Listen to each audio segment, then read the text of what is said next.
Welcome to Shaq's house. Shaq's house. That's our Shaq. You're now in Shaq's house.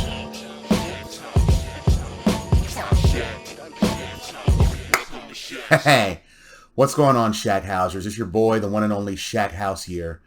Hope your past week went well. Check this out. This past weekend, I was at Baltimore Comic-Con. Oh my God, I had a ball. I swear to God, the comic conventions, they're one of the few places that puts a genuine smile on my face. Yes. Not only did I buy a whole bunch of key issues, I also met this man. That's right, Giancarlo Esposito, versatile actor whom you all know better as Gus Fring from Breaking Bad and Better Call Saul. Been in a ton of Spike Lee movies. He was in Kaleidoscope and currently Gen V, the Boys spinoff. Really nice guy. It was a pleasure meeting him. Anyway, what are we doing today? Like I said at the end of the last episode, we're going to be talking about Dust, the X-Men character from Afghanistan, versus the Spider-Man villain, the Sandman. They got similar abilities, but not really. On the surface, they look the same, but we're going to dive right into why they're different and who would win in a battle. Check it out. We have sandy beaches. So who the fuck wants to see them? That's from Snatch. Check it out. Dust. Dust was born with the mutant power to convert the molecules of her entire body into a critical mass of silicon particles, aka sand, at will. She emits a concussive wave from within that blasts her mass out in all directions at high speeds. Her brain has attained a subliminal awareness of all the granulated particles of her body, and through conscious effort, she can affect the degree of molecular cohesion between the numerous adjoining surfaces of her particles, and thus cause locomotion of extreme volumes, down to the individual grains. She can also extend her conversion effect to the clothing that she's wearing. As a result, she can disperse her body so that she is rendered invulnerable to physical attacks. Whenever she uses her power, it automatically creates an explosive sandblast effect. However, she's learned to project sand particles outward at varying high speeds, allowing her to flay flesh or propel her dust form through the air, creating high-velocity dust storms. After she explodes, her sandy mass remains animated and pulls itself back together until she has reconstituted herself back into her human form. She also reverts into her human form when rendered unconscious. Each particle of her dust form can extract air, allowing her to remain in this state for some time, but she cannot survive indefinitely without food or water in this state.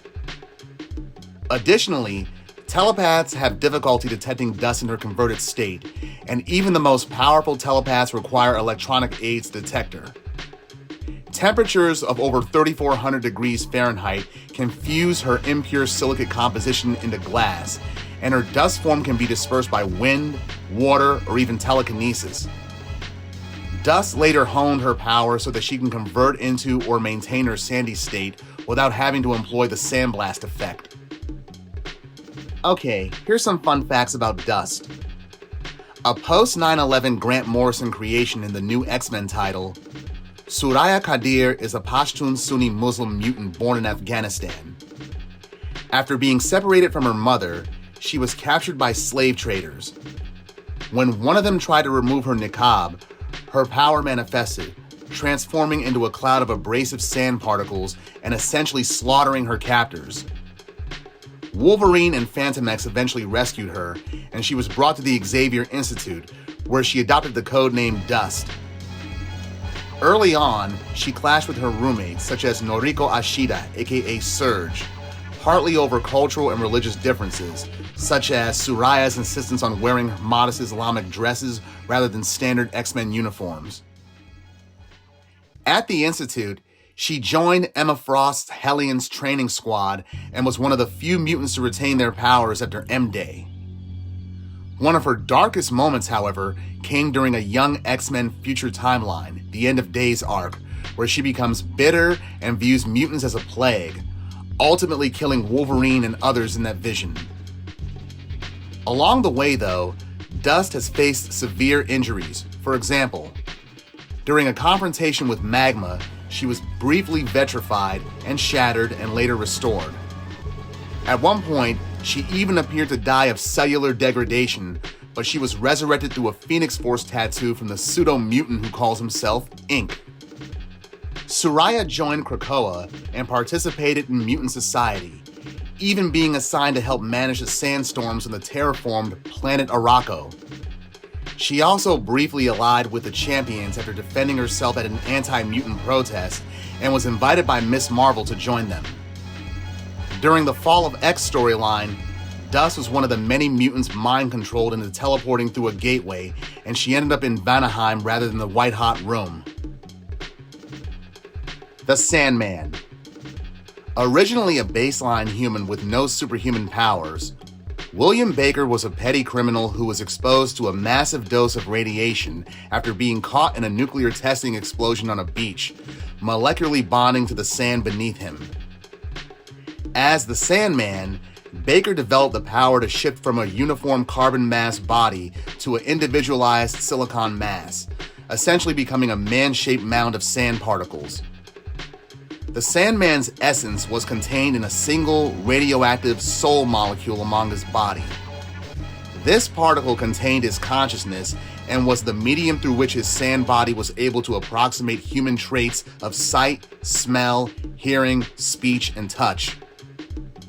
So long as that particle remained, other silicon particles could be added or dispersed from his body as needed.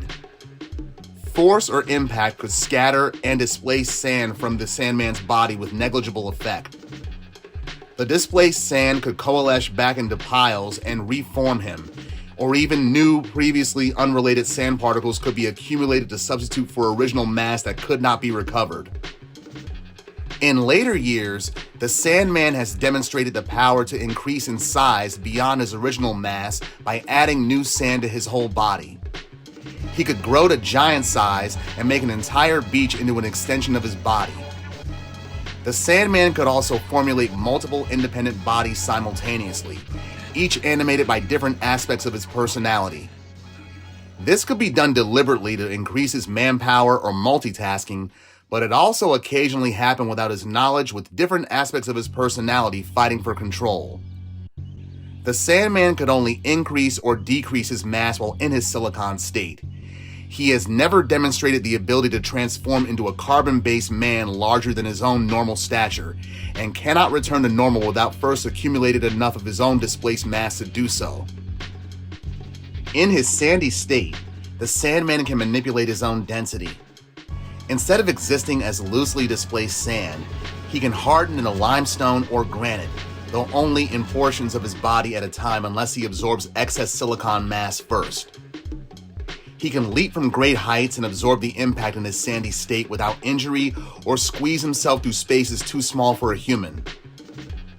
The Sandman can walk heedlessly through a chain-link fence, filter his entire body through drains or air ducts, etc. He can project his mass outwards with great force, often turning his hands into pressurized blasts of sand. By manipulating his density, he can then harden his sand around a victim after striking them, holding them in place. He can expand his fists to enormous size or shift them into different forms like hammers or mace balls. The Sandman is capable of shapeshifting while in his sand form. He can mimic the features and dimensions of another person perfectly, although he is still made of sand when he does so. He also has the mental control to create a tiny sandcastle out of his own mass, with animated knights and figures moving through it. The Sandman is vulnerable to heat, as temperatures of 3,400 degrees Fahrenheit can cause his highly impure silicate composition to fuse into amorphous silicate, aka glass. And furthermore, when his sand form becomes wet, his body becomes soggy and difficult to manipulate. At his largest, the Sandman can lift over 85 tons, and he can compress his particles to form reflective glass or mirror surfaces strong enough to deflect lasers. The Sandman once used a belt and costume designed for him by the Wizard of the Frightful Four. This allowed him to incorporate other chemicals into his sand when he transformed. For example, he could make his sand as slippery as oil, explosive like nitroglycerin, or a freezing substance like liquid nitrogen, which further produced a poisonous vapor when reheated. Alright, here are some fun facts about the Sandman.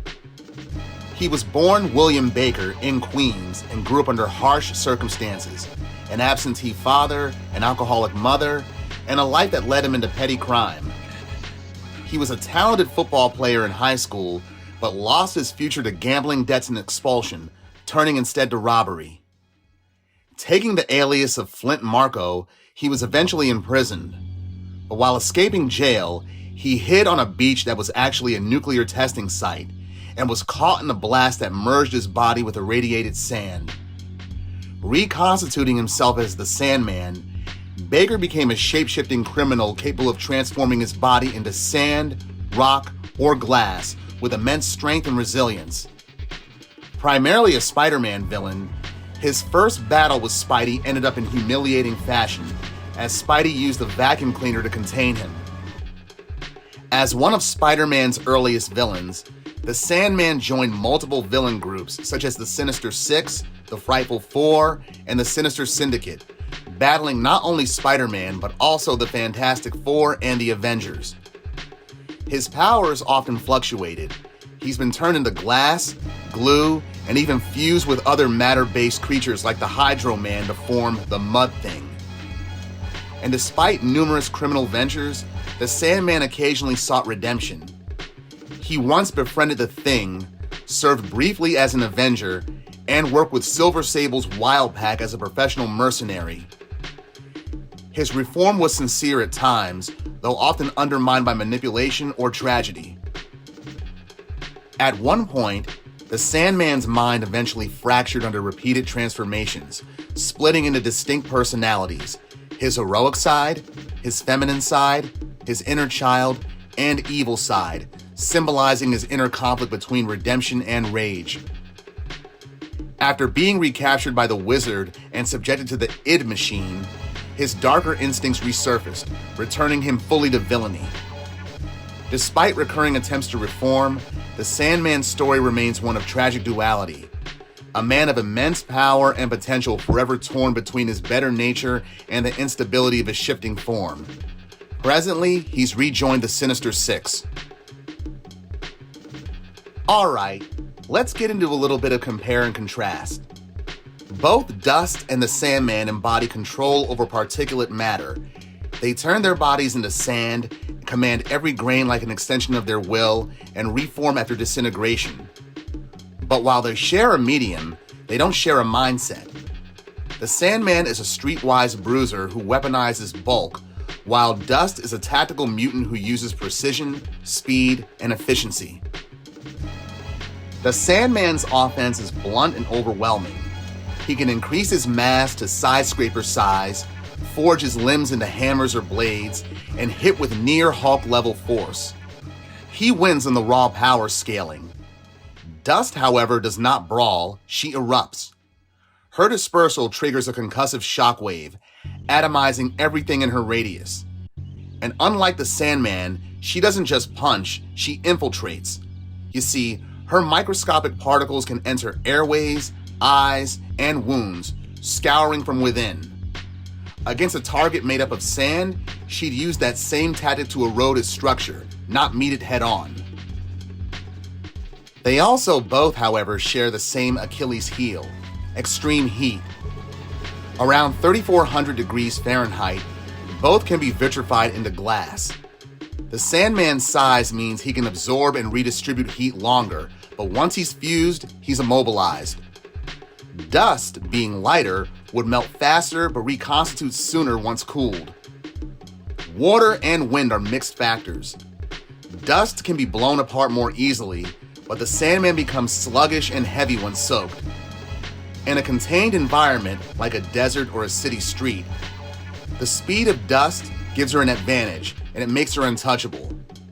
In a storm or by the ocean, the Sandman dominates through scale and endurance. Sooraya's discipline and faith give her composure, and she uses her powers sparingly and tactically, knowing when to disengage. The Sandman, by contrast, is emotional. You see, at heart, he's still a poor street kid from Queens. When cornered, he fights like a man with nothing to lose, often literally scattering himself in rage. This means that Dust fights smarter. She reads an opponent, overwhelms, and retreats intact. The Sandman fights harder, but not always with focus. Alright, so how do we conclude this battle? Well, in summation, Sooraya's power has slowly expanded over the years. Initially, her base level ability was to turn into a quote-unquote dirty bomb, converting into sand particles while simultaneously blasting outwards with deadly effect. Her particle mass then reconstituted itself into human form. But since then, her power has evolved into her being able to transform without exploding first, though that's still at the core of her ability. When she now transforms into sand, her molecules are always active, swirling around with the velocity that makes her into a living sandstorm. She could fly as a cloud of sand particles, consciously squeeze through tight spots, blind opponents, and so forth. Merging with the dust storms on Marko is similar to what the Sandman does when he absorbs himself into a beach, expanding his mass while in his alternate state. Now the Sandman, however, he's more of a living sandcastle. He can transform into sand without altering the shape or structure of his body. He can alter the shape of his body, but does so in a much wider variety of ways than Dust, such as opening holes through his body, expanding his hands in size or his arms in length, growing axes or maces from his fists, compressing his density into that of granite or limestone, all things that are currently beyond the capabilities of Dust. He can also add or subtract inanimate silicon molecules to his overall mass, something which Dust cannot do. However, while the Sandman commands raw strength and area dominance, Dust's finer molecular control, telepathic stealth, and rapid reformation make her a superior combatant rather than a brute. In a prolonged brawl, especially near water or under intense heat, the tide could turn back into the Sandman's favor. But in most environments, Dust would outmaneuver him, exploiting his mass and emotional volatility. So therefore, Dust wins. Oh, and before somebody comments, "You forgot to mention Quicksand and Sandstorm, Shaq," let me clarify why I didn't. Quicksand is basically a female Sandman, and Sandstorm is just a sandstorming sandblaster in a hardened silicon armor. That's it. Alright, Shackhousers, that's what I got for you for this episode. For my next one, I'm going to be picking apart an obscure mutant character. I haven't picked him yet, but I will. So until then, you tune in, folks, and have a good one. Later! Mansion, apartment. Shack house. Yes! Yeah.